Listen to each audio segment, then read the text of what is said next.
You love to see the power trucks getting ready to head out and start rebuilding, because look at some of the wind gusts. Now, this is the preliminary data from the National Weather Service office, so may see some of these change and will be added to, certainly, because this is only based on the automated data that comes into the National Weather Service's office. There also will look at other forms of data, kind of collect that and send out a new report later on. Do like 138 mile per hour winds. Now, granted, this 124 mile per hour wind gust at Mandeville was verified by the sensor, but it is kind of a questionable number, and they're looking into it right now. But at the moment, the National Weather Service is going to leave it for now, but that may be removed because it just seems very extreme for up in Mandeville.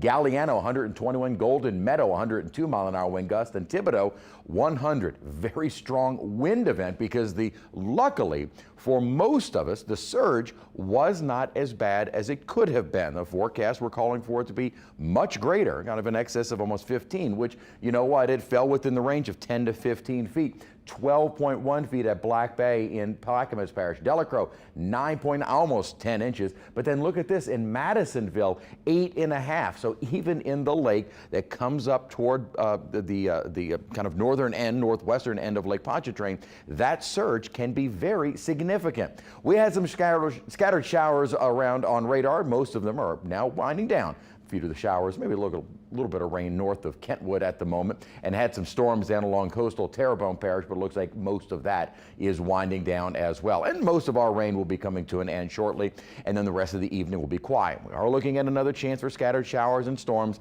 Usually it would at least be nice to help cool things off, but unfortunately with the damage around, added rainfall and a damaged roof is not something that you would want to see. Now, the good news is we will begin to see a bit of a drying period coming as we get into Friday and the weekend. Right now outside 83 degrees, not too bad. 75-degree dew point. Our high actually did get up to 90 degrees. So this is not exceedingly warm temperatures, relatively speaking, but this is very typical for September. But as we've been stressing, the fact that no one really has the opportunity to get into air conditioning, and the fact that everyone is going to be kind of overexerting themselves outdoors, there is a heat advisory in effect. So just use caution if you are going to be outdoors for a long length of time. Take frequent breaks, drink plenty of water. We're in the 70s and low 80s outside, so mild temperatures. We are going to see a little bit of a pattern shift, as I mentioned. That is coming in from an upper high that is building off our west. This is going to help to do a couple of things. One, suppress any real rain chances for the coming days, and two, help to bring in some slightly drier air. And in the mid and upper levels, we'll see a final retreat of that deep moisture that has been sitting over the area. And at the surface, we will see a drop in our dew points to the more low mid 70s to 60s. Not exactly a fall-like feel, but hey, we'll take it, and that will make it feel a little more comfortable, especially at night when we should see temperatures dropping into the 60s on the North Shore. A couple of areas, this is Larry, well on its way to becoming a hurricane as it's actually undergoing rapid intensification. Thankfully, this is going to stay out in the open Atlantic.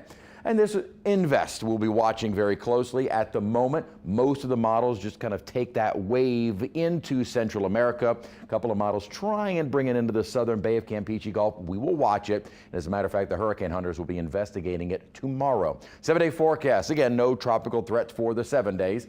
50% chance of rain tomorrow, about a 20% chance for a few isolated showers, but much drier. That'll continue into the weekend, and even with the humidity returning, relatively dry early next week.